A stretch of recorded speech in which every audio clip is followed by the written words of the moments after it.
President Donald Trump is really sick. At least that's what people on the more liberal side of social media are saying. Many have predicted that a Donald Trump 2025 health event would be the defining story of this year. What happened to President Trump's hand? During his meeting with French President Emmanuel Macron, the president was sporting a large bruise on his hand, though it had been covered up a little bit with makeup. And these speculations about his health basically started thanks to a bruise on his hand. And I'm not going to lie, the bruise was concerning, especially since, like most people, I'm not a doctor, so I didn't know what could have caused it. It also didn't help that the White House gave such a bad explanation for what could be the reason for it. Trump's press secretary issued a statement saying he has bruises on his hands because he's constantly working and shaking hands all day. A lot of handshakes? Really? But that's why I started looking up what the doctors were saying about this bruise, and I'd like you guys to see it too. Have you seen this photo of Trump's hand? Well, the White House's official statement is that the bruise is from shaking so many hands. That's probably not true. So here are 4 reasons what it could be from my perspective as a medical physician. Number 1, a bruise from an IV infusion needle. Number 2, blood thinners, which makes him more susceptible to bruising. Number 3, a blow to the hand, which could be unlikely. And number 4, a blood clotting disorder, but that's quite rare. So he's never released his health records, so we really don't know. So you see, it was probably caused by a misplaced IV needle. But this explanation still wasn't enough for a lot of people. They immediately started pointing out how Donald Trump seems to be having a problem with one of his legs. They also used this recent clip to back up their theory.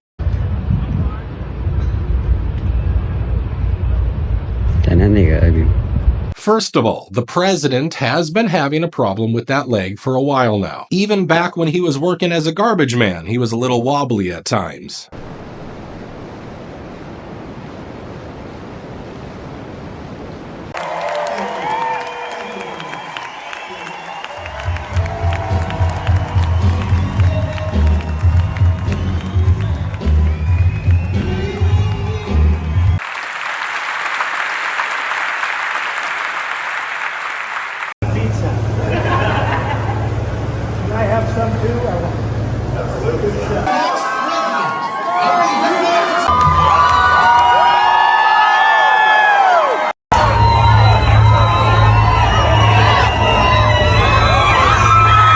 But here I'd like to remind you of something. This man is 78 years old, and even though he looks remarkable for his age, the simple truth is that you can't beat Father Time. And on top of this, he also has a habit of eating like a high schooler. So of course, he's gonna have some health problems. But the question I have for you is, where was this media when Joe Biden was having his so-called episodes pretty much every single day?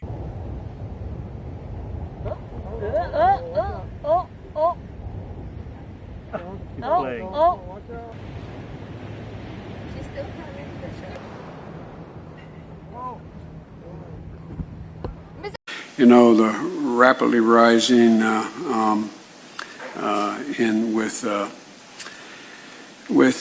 don't know. So I want to thank you all for being here.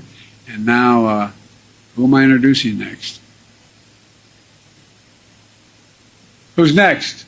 I mean, did we forget the time when he was so out of it that even Donald Trump was like, is that old man okay? Care, elder care, making sure that we continue to strengthen our healthcare system, making sure that we're able to make every single solitary person eligible for what I've been able to do with the with the COVID. Excuse me, with dealing with everything we have to do with. Look, if we finally beat Medicare. And I'm going to continue to move until we get the total ban on the total initiative relative to what we're going to do with more Border Patrol and more asylum officers. President Trump? I really don't know what he said at the end of that sentence. I don't think he knows what he said. And as for Trump, he seemed fit as a fiddle when he took the stage for his State of the Union address. And just look at how he referred to all the Democrats. But if we truly care about protecting Americans' children, no step is more crucial than securing America's borders.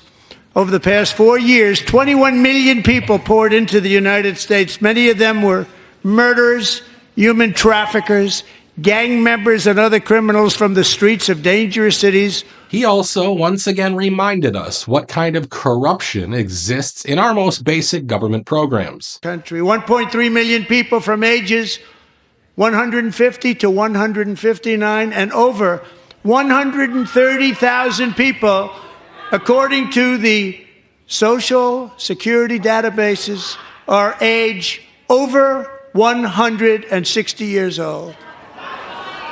We have a healthier country than I thought, Bobby.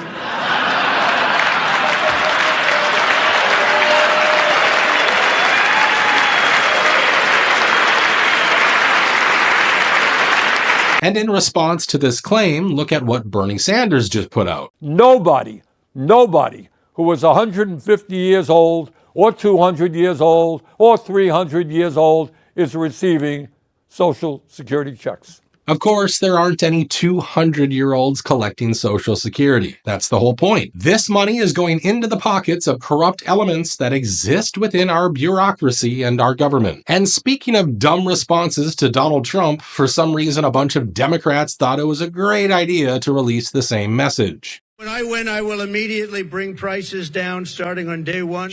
That ain't true. That's what you just heard. Since day. Prices down starting on day one. That ain't true. That's what you just heard. Since one of Donald Trump's presidency, prices are not down, they're up. Inflation.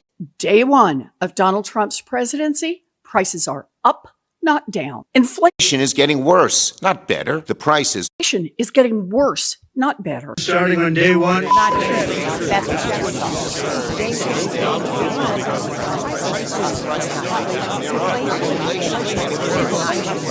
This was such a bad move that even people like Stephen Smith are dunking on these boomer liberals who don't understand that this message does not resonate with most Americans. Now you see why Stephen A. Smith was in the polls as a presidential candidate? Why the hell would 22 Democratic senators be literally echoing the same thing and think that would resonate with the American people? Now, I'm going to take you back to the State of the Union address to show you how Justice Amy Coney Barrett reacted to seeing Donald Trump.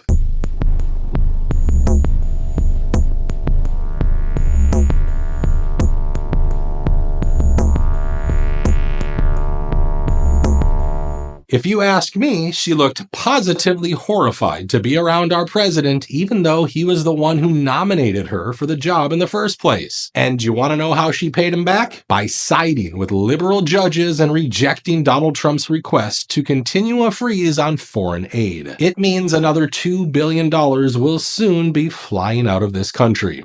Meanwhile, the Trump administration will have to repay frozen foreign aid to nonprofits after the Supreme Court issued its first major ruling on his executive actions. Justice Amy Coney Barrett.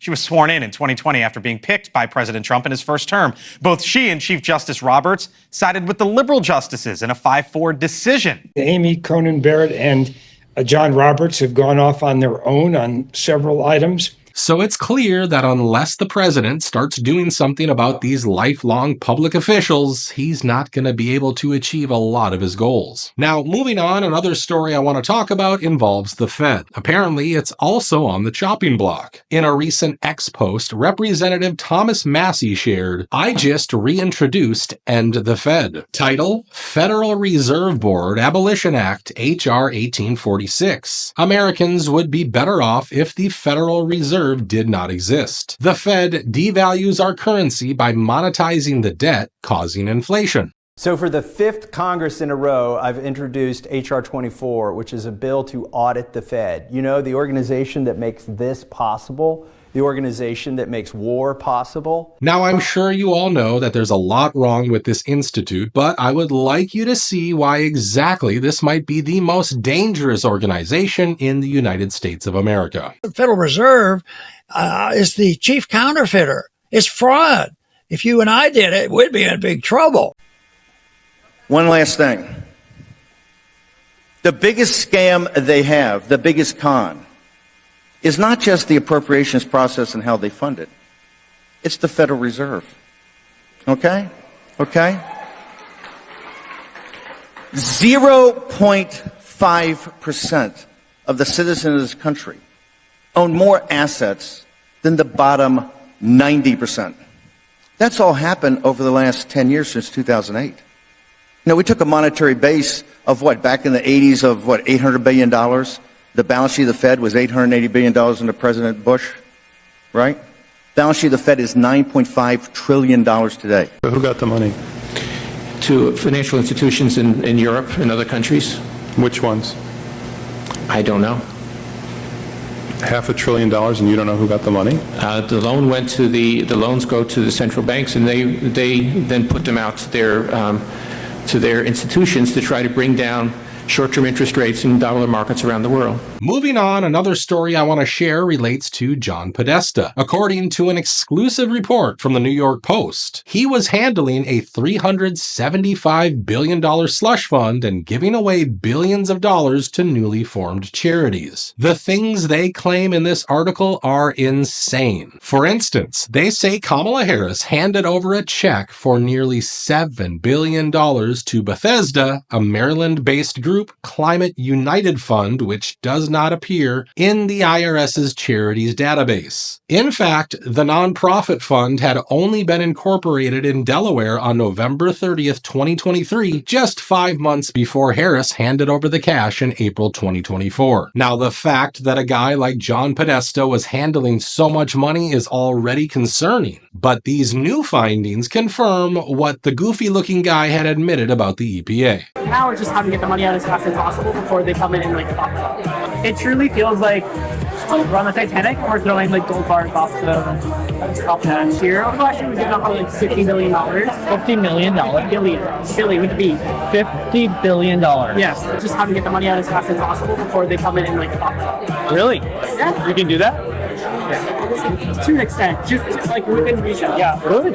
Now, I want to end this video by sharing something that I found to be both funny and pathetic. We need to change the conversation. And that's why I'm launching a new podcast. And this is going to be anything but the ordinary politician podcast.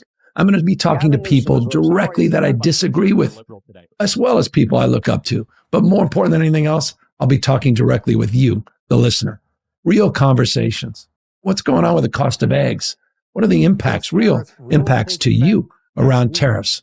What power does an executive order really have? And what's really going on inside of Doge? So this guy is starting a podcast to answer people's concerns. Then why won't he answer questions about his own alleged misconduct? Governor, what's your reaction to a federal judge's probing of PG&E's political spending in California and specifically to your campaign? I think all of that's what you're PG&E was convicted of 6 federal felonies in 2016. After that, you took more than $200,000 to help get elected. How should people trust you to be running the show to come up with the solutions? I wish you luck with whatever you're working on. Out of it, how can you assure those people, including the fire victims, that your office can act neutrally, considering that PG&E donated more than $208,000 to help you get elected? If the suggestion is somehow I'm influenced by that, you're wrong. And why won't he tell us why he's supporting billionaire investors who are turning small California communities into concrete jungles? I think these investors are going to swoop in and construct more apartment complexes with complete freedom thanks to Builder's Remedy. And you know what's funny? The investors have to maintain 20% low-income units for only up to 30 years. After that, they can do whatever they want. This reminds me of Bill Ackman's tweet. Billionaire Bill Ackman tweeted this out last night saying, quote, "When the insurance companies stop writing policies in your city,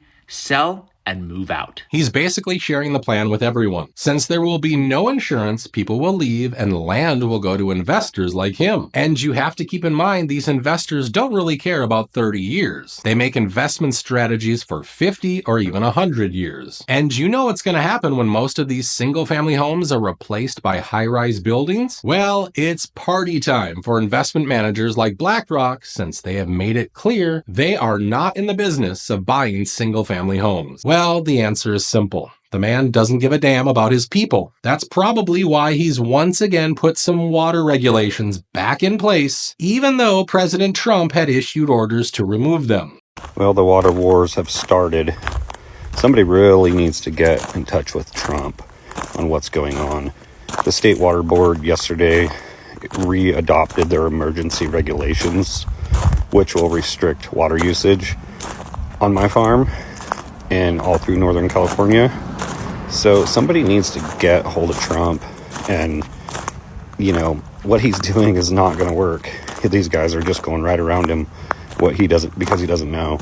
So somebody either tag him in this video. We need to make many videos to somehow get him aware of what they're doing. I think he's just doing it to get some credibility before he decides to run for the Democratic presidential ticket in 2028. However, I think that ship has sailed for him, especially after how he defended Biden after that disastrous debate. Results for the American people. And tonight, I think Joe Biden not only asserted himself, he reminded people of his accomplishments and his vision for the future. And I was very, very proud that he was able to articulate the work that he has done and lay a foundation of understanding of the lies and the deceit that continue to come out of Donald Trump's mouth. We're going to end today's video right there. If you have comments, please leave them below for everyone to read. As always, thanks for watching today's video, and we'll see you on the next one.